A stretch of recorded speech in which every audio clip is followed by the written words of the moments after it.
우리는 평생 누군가를 만나고 관계를 이어가며 살아갑니다. 누군가와 관계가 잘 이어질 때 무엇 덕분인지, 반대로 누군가와 관계가 어긋났을 때 무엇 때문인지, 이 중요한 관계의 비밀에 대해 곰곰이 생각해 보지 않는다면 우리는 계속 같은 실수를 반복하게 될지도 모릅니다.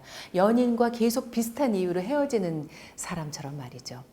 모든 관계 속에서 호감을 얻는 것을 바라지 않는 사람이 있을까요? 가족, 친구, 연인 같은 사적인 영역은 물론이고 직장 상사, 선후배 동료 같은 공적인 영역에서도 마찬가지입니다. 세계적인 커뮤니케이션 전문가 레일 라운즈는 이렇게 말합니다. 그들이 당신을 좋아하게 만들기 위해 무엇을 할 수 있는지 묻지 마라. 그들이 스스로를 좋아하게 만들기 위해 당신이 무엇을 할 수 있는지 물어보아라. 그러면 그들이 결국 당신을 사랑하게 될 것이다. 상대를 존중하는 것이 호감을 얻는 첫걸음이라고 말하는 레일 라운즈. 예측하기 어렵게 우리 앞에 펼쳐지는 다양한 상황, 다양한 관계 속에서 상대에게 좋은 사람이 되는 말하기 비법, 레일 라운즈의 호감의 디테일을 소개합니다. 말 때문에 망하고 말 덕에 살아남았다 중에서 당신이 누군가의 삶에 미치는 아주 작은 영향들은 쌓이고 쌓여간다. 그러다 무심코 누군가에게 준 부정적인 감정이 충분히 누적되면 그 사람은 곧 자기 삶에서 당신이 사라지길 바란다. 반면에 당신과 접촉할 때마다 스스로에게 더 긍정적인 감정을 느낀다면 그 사람은 존중과 애정으로 당신에게 보답할 것이다. 이는 단순히 칭찬하라는 말이 아니다. 그것은 70년 전 데일 카네기가 강조했던 오래된 이론일 뿐이다. 오늘날 노골적인 칭찬은 오히려 진부하고 불편하게 느껴지기도 한다. 사람들로부터 진정한 존중과 호감을 얻으려면 그들의 내면을 더 깊이 이해해야 한다. 그들의 연약한 자존감이 어디에 존재하는지, 그 크기와 형태가 어떤지를 파악해야 한다. 그래야만 그들의 감정을 더 정확히 예측하고 민감하게 반응할 수 있으며 이를 통해 서로 진정한 호감을 나눌 수 있다. 이제부터 소개할 독특한 의사소통 기술, 즉 호감의 디테일은 사람들이 당신을 떠올릴 때 저절로 즐거운 감정을 느낄 수 있도록 도와줄 것이다. 누군가와 함께할 때 이 비법 중 몇 가지를 사용해 보면 그 사람은 당신을 보거나 심지어 생각하는 것만으로도 즐거워질 것이다. 당신이 만약 이 디테일들을 이미 사용하고 있다면 미소를 지으며 스스로에게 박수를 보내도 좋다.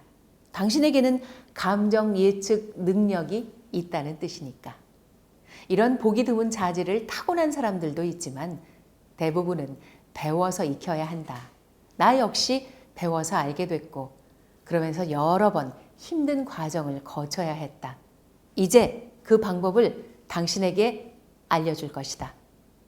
내향형 사람들이 의견의 존재감을 키우는 비결 중에서 많은 상황에서 빠른 대답보다 신중하고 느린 반응이 더 높은 평가를 받는다.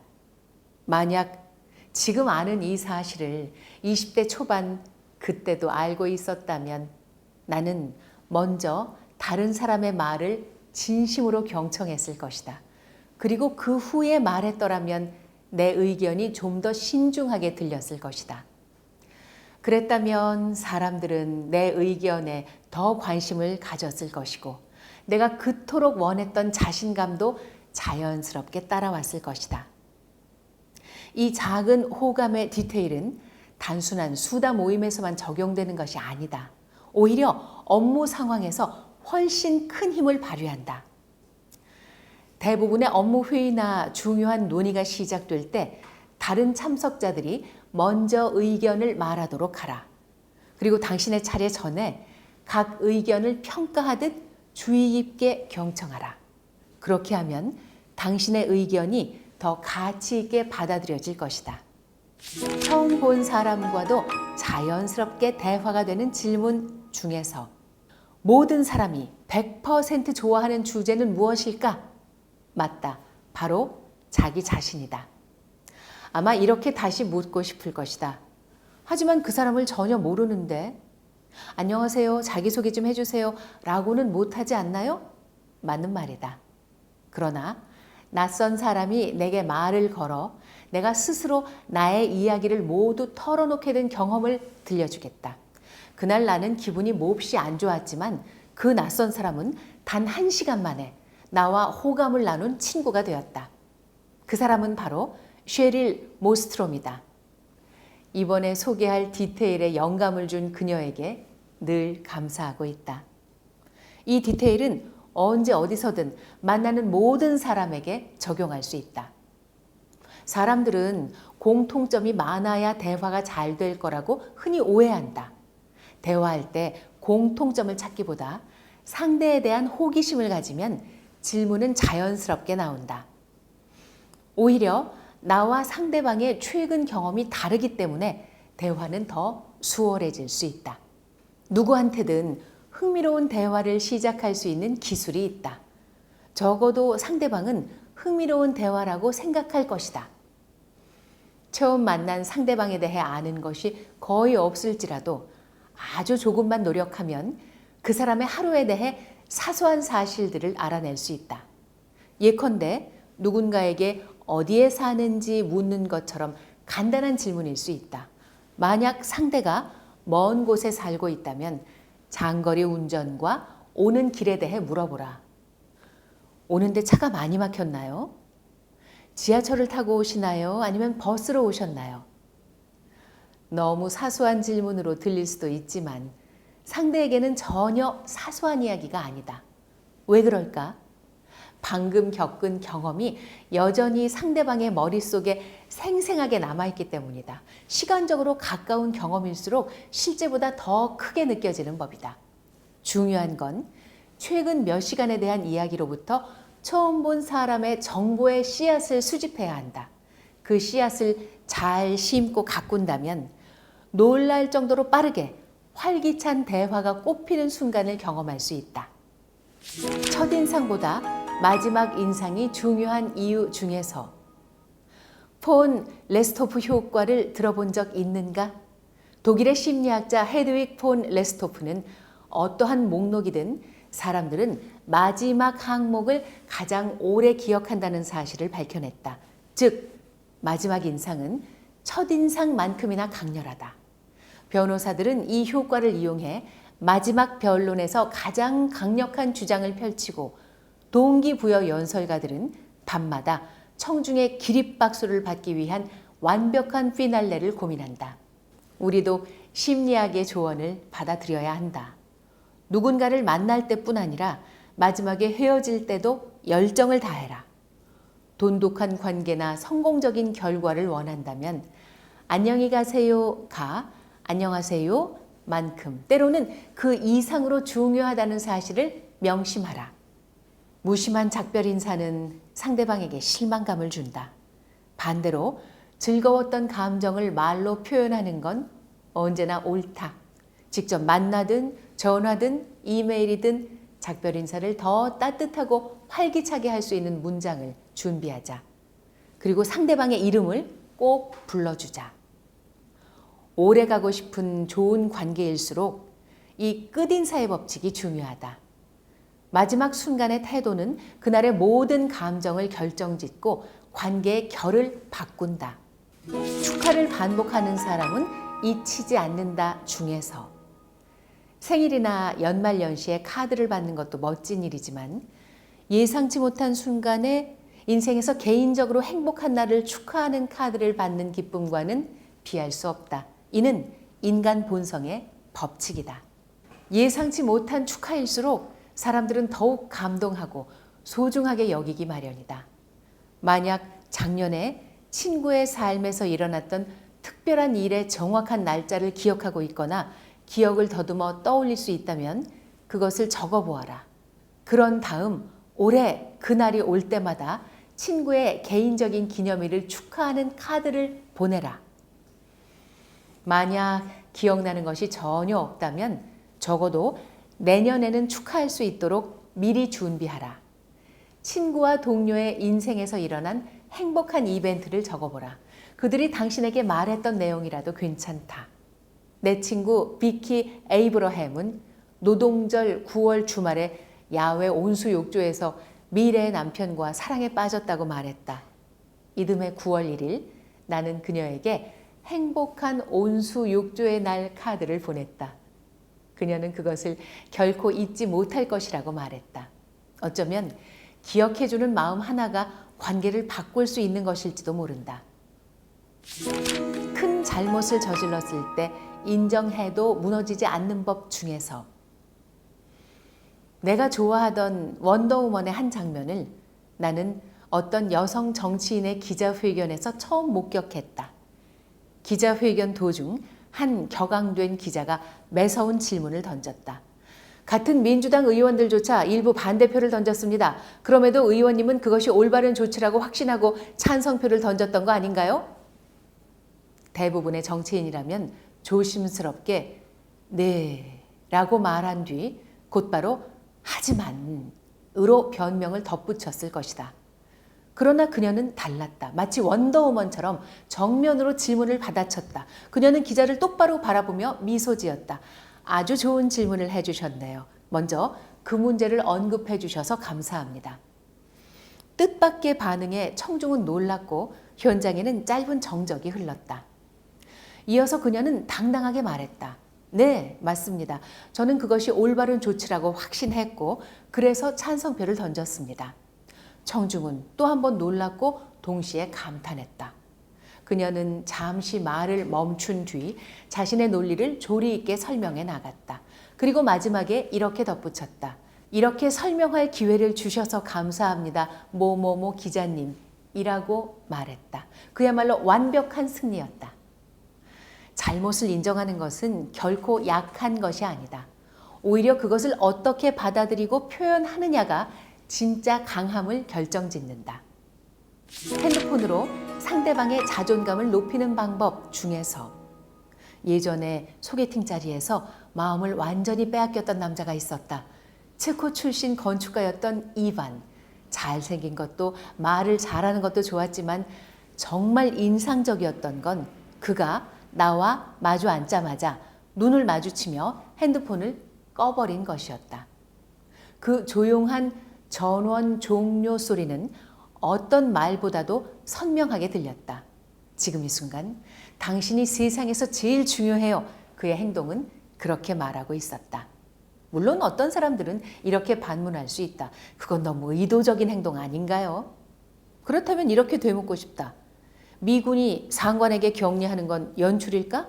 영국인들이 여왕을 위해 일어서는 건 가식일까? 태국 아이들이 설날에 어른의 발을 씻겨주는 건 형식일 뿐일까? 아니다. 그건 존중을 보여주는 방식이다. 존중은 눈앞에서 일어나야 감정이 전달된다. 핸드폰 전원도 마찬가지다. 혼자 미리 꺼둔다면 상대는 아무것도 느낄 수 없다. 하지만 함께 앉아 눈을 마주친 순간 전원을 끄는 그 짧은 행동은 강렬하게 기억에 남는다. 에필로그 중에서 거의 반세기 전 비틀즈는 이렇게 노래했다. 나는 친구들의 작은 도움으로 살아간다. 시대는 변했지만 이 말은 여전히 진실이다. 인생에서 무엇을 원하든 결국 우리에겐 친구가 필요하다. 혼자 힘으로 정상에 오른 사람은 없다. 서문에서도 말했듯이 아카데미 시상식 사회자를 뽑는 오디션이 아니라면 성격이나 외모가 인생에서 사랑과 성공을 결정짓는 핵심 요소는 아니다. 그렇다면 진짜 성공의 열쇠는 무엇일까? 바로 사람들과 교감할 수 있는 능력이다. 그 방법은 단순하다. 내가 하는 말과 행동이 상대에게 어떤 감정을 일으킬지를 미리 의식하고 세심하게 반응하는 것. 이 책에서 소개한 작은 디테일들은 그 감정 예측력을 키우는 첫걸음이 되어줄 것이다. 21세기의 새로운 고전, 커뮤니케이션계의 명강사이자 명저자로 불리는 레일 라운지. 레일 라운지는 세계적인 기업과 전 세계 정부 기관, MBA 코스 등에서 커뮤니케이션, 대인관계, 자신감 향상을 주제로 강단에 서는 한편 다양한 TV와 라디오 프로그램을 통해 대중과 직접 소통해 왔습니다. 또한 그녀가 낸 여러 권의 책은 여러 커뮤니케이션 전문가들로부터 찬사를 받고 있는데요. 대학생들로부터 직장인, CEO에 이르기까지 나이와 배경을 뛰어넘어 각계각층에서 사랑받는 레일 라운지의 책, 그중 How to Instantly Connect with Anyone이 호감의 디테일이라는 제목으로 새롭게 출간되었습니다. 이 책은 이해하기 쉽습니다. 간간히 이론적 배경이나 고전의 예시가 등장하기는 하지만 모든 실천법은 간단하고 명료합니다. 이 책은 매우 솔직합니다. 상대에게 호감을 느끼고 상대로부터 호감을 얻는 경험, 반대로 절대 잊을 수 없는 일생일대의 실수까지 책에 나온 예시들은 대부분 작가가 직접 겪고 느끼며 깨달은 생생한 이야기들입니다. 격식에 맞게 입자고 큰맘 먹고 마련한 실크 정장, 치마 뒷자락이 스타킹에 말려 들어가 예기치 않게 수많은 청중 앞에서 창피를 겪은 날, 어떻게 분위기를 반전시켰는지 읽는 사람이 함께 아찔함을 느낄 정도로 자세히 적어 놓았습니다. 그런가 하면 친구가 여행지에서 만난 새로운 사랑, 내가 반한 소개팅 상대를 통해 호감을 주는 화법을 배웁니다. 일상 속에서 누구나 겪을 수 있는 상황, 한 번쯤 마주칠 만한 다양한 유형의 사람들을 통해 공감과 소통의 원리를 설명합니다. 감정 예측을 통한 의사소통 기술, 평범하고 솔직한 대화 속에서 찾아낸 레일 라운지의 커뮤니케이션 비법. 그녀의 책이 왜 세계적인 인기를 얻었는지 단박에 이해가 갑니다. 기억에 남는 몇 가지 예를 들어볼까요? 내향적이거나 예민한 사람들은 정보를 처리하는 데 시간이 더 걸립니다. 그러다 보니 말을 주의 깊게 듣고 대체로 더 천천히 말하지요. 레일 라운지는 이러한 특성이 결코 부정적이지 않다고 말합니다. 서둘러 자신을 증명하고 존재감을 드러내려 애쓰기보다는 오히려 아무것도 하지 않고 경청하며 신중하고 느리게 말하는 것이 더 큰 신뢰감을 준다고요. 그렇게 행동할수록 더 멋지고 자신감 넘치는 사람으로 보이게 한다고 말이죠. 맑음이를 사랑하는 맑음이 여러분이라면 말하기로 고민하는 많은 분에게 제가 해드린 이와 비슷한 조언들을 몇 개 기억하시죠? 악수, 눈빛, 웃음 같은 비언어적 커뮤니케이션에서부터 관계의 기술, 상황별 대화 공식까지 흥미진진하게 펼쳐집니다. 그리고 이 책에서 흥미로운 부분이 또 있습니다. 마주보지 않고 마음을 얻는 비대면 소통을 아예 한 장에 걸쳐 설명하고 있다는 점입니다. 이메일, 메시지, 휴대전화, 어느새 가장 중요한 일상이 되어버린 비대면 상황에서 어떻게 제대로 소통하고 상대를 존중할 수 있는지 친절하게 전해줍니다. 그리고 책의 마무리 부분에는 많은 분이 웃으며 공감했을 글이 하나 있습니다. 요즘 들어 더욱 늘어나서 많은 이에게 습관이 된 말투 무엇무엇인 것 같다에 대한 불만입니다. 쇼핑몰에서 줄 서 있는 여학생들의 대화를 듣다가 문득 궁금해 헤아려 보니 20초 동안 무려 8번이나 인 것 같다라는 말을 하더랍니다. 내가 무엇을 말하고 싶은지 정확히 모르기 때문일까요? 아니면 하고 있는 말을 스스로도 확신하지 못하기 때문일까요? 혹시 습관처럼 뭐뭐인 것 같다라는 말을 쓰고 있다면 의식적으로 좀 줄여보시는 건 어떨까요? 상대의 감정을 예측하고 존중하며 나를 제대로 표현하는 말하기. 책의 영어 제목, 다른 이와 즉시 이어지는 방법처럼 교감과 소통의 바른 방식을 쉽고 재미있게 전하는 책, 레일 라운지의 호감의 디테일을 통해 당신과 나, 우리 사이가 좀 더 친밀해지기를 기대해 봅니다.